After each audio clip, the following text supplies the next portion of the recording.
Star Wars 7x7 episode 2789. All right, I think we need to talk about Grogu. And I've been nibbling at bits of this over the past, year or so at least. And I think it's time we put it all in one place. Punch it!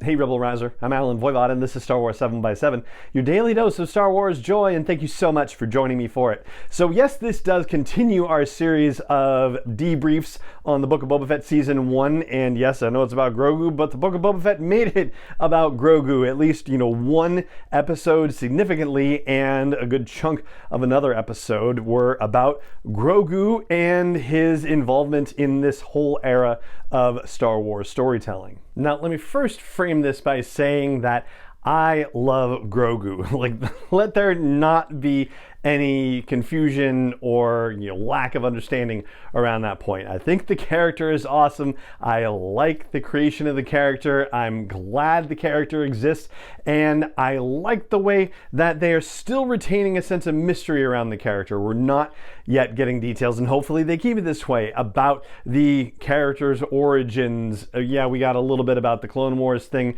in the Book of Boba Fett, and that's okay. That was kind of already hinted at anyway, but we're not finding out about his species, where he came from, all those things that George Lucas wanted to stay mysterious about Yoda and Yaddle by extension. That stuff is remaining mysterious as well, and I am all for that. And I'll also mention as a disclaimer, since it came up yesterday, that it seems like a lot of stuff with the Mandalorian and Grogu is inspired by this Lone Wolf and Cub manga / films that were made around that, and I think I have some research and digging to do to learn more about those, to understand more of what they're going for with this series. That being said, let's start off by saying what is possibly an unpopular opinion, if you will, which is that The Mandalorian is only a good series without Grogu, and that it was a great series because of Grogu. So it would have been fine if it had been any other species of baby inside that pram at the end of Season 1. The only reason that The Mandalorian went wah crazy is because it was Yoda's species. And in a way, that's a good thing, right? It's a great hook for us to talk about. It also creates a sort of God machine, Deus Ex Machina kind of situation, like when the Mudhorn is charging the Mandalorian, and oh my gosh, isn't it lucky that we've got Grogu right there? Or when the Flame Trooper comes in at the end of Season 1, and Grogu is able to stop the wall of flame and in fact push it back against that trooper, right? But really, the child, as he's known in Season 1 of The Mandalorian, exists only as a means to an end.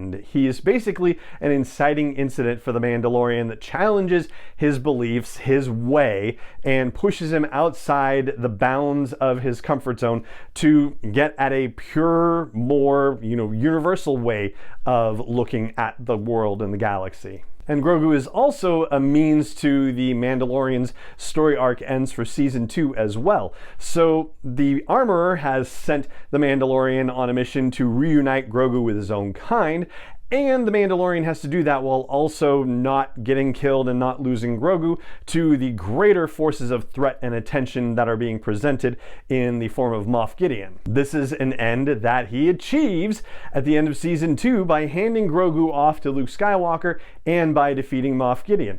Along the way, he has caused problems for himself with this whole Darksaber thing and the heritage of Mandalore and all that stuff. So stuff has been set up for Season 3. This is from the moment of seeing Season 2 end and not considering yet the Book of Boba Fett. What I'm getting at is that by the end of Season 2 of The Mandalorian, the cult of personality that forms around Grogu has been satisfactorily dealt with. If Grogu never appeared in The Mandalorian or the Book of Boba Fett again, yes, people would be like, oh, I miss Grogu, but the episodes of The Mandalorian would have gone on just fine. Grogu gave The Mandalorian the rocket boost start that it needed, and it would have continued on just fine without it. But this is not the path that the creators of this part of the timeline, Jon Favreau and Dave Filoni, have decided to pursue. Instead, they kind of gave us a hint at the fact that they were going to bring Grogu back into the mix by giving him agency at the end of season 2 of The Mandalorian. The idea that, Luke would say, like, he has to, make the choice to go along with Luke. Yeah, that right there, you're giving agency to what is, for all intents and purposes, a 5-year-old in human terms. And they presented that agency situation again in chapter 6 of the Book of Boba Fett, when Luke gave the Beskar shirt and Yoda's lightsaber and gave Grogu the choice of, which one do you want? Like, if you pick the chainmail, you go back to the Mandalorian, and you pick the lightsaber, you'll train with me. And so, as we know from the Book of Boba Fett, Grogu chose to go back to the Mandalorian and to turn his back on Jedi training. Does that mean that he's not going to go back to Jedi training some point in the future? No. In fact, that seems to happen kind of commonly in Star Wars storytelling, where somebody turns their back on Jedi training and then ultimately ends up getting back to it. But even though Luke left Yoda to go rescue Leia and Han and Chewie and 3PO in The Empire Strikes Back, he was still old enough to consider the consequences of his actions and understand that if he survived, he still needed to work and train in the Force. And that's not something that Grogu can do at his stage of development. So it seems like Grogu may be dooming himself to the fate that Ahsoka Tano talked about in chapter 13, where his powers and abilities would just eventually fade because they're not going to be actively trained. And then there's the question of the Mandalorian, and here's another question that, may be sort of an unpopular one, but did the Mandalorian actually want Grogu back? That's kind of a tough one, because he certainly seemed motivated to return Grogu to his own kind, but he also feels a connection with Grogu clearly and is concerned about the child's welfare. But that doesn't necessarily mean that he also wants to become the full-time caregiver for the child. Like, he took care of Grogu when it was his responsibility to do so, and when he thought that Grogu was being treated, very poorly, very unjustly, which is why he rescued him and violated the Bounty Hunters Guild code, right?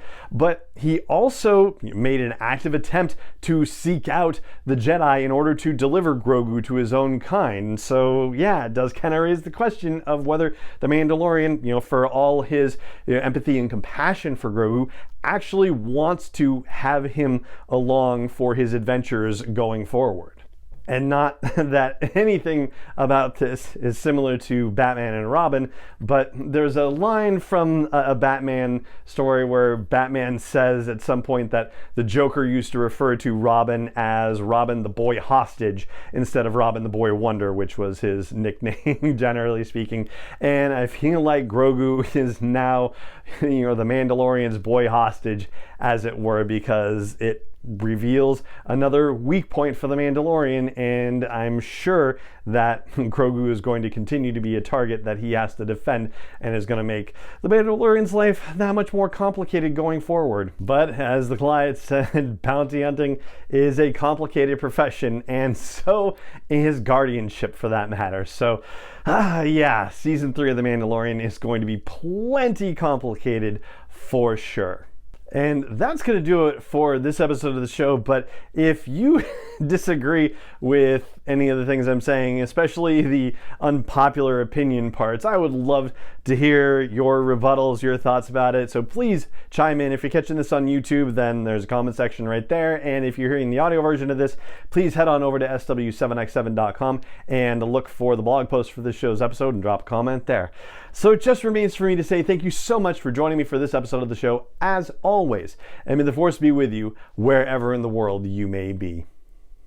Star Wars 7x7 is not endorsed or sponsored yet by Lucasfilm Limited, Disney, or 20th Century Fox, and is intended for entertainment and information purposes only. Star Wars, the Star Wars logo, all names and pictures of Star Wars characters, vehicles, and any other Star Wars related items are registered trademarks and/or copyrights of Lucasfilm Limited, or their respective trademark and copyright holders. May the Force be with them. All original content is copyright 2021 by Star Wars 7x7. We hope you love it.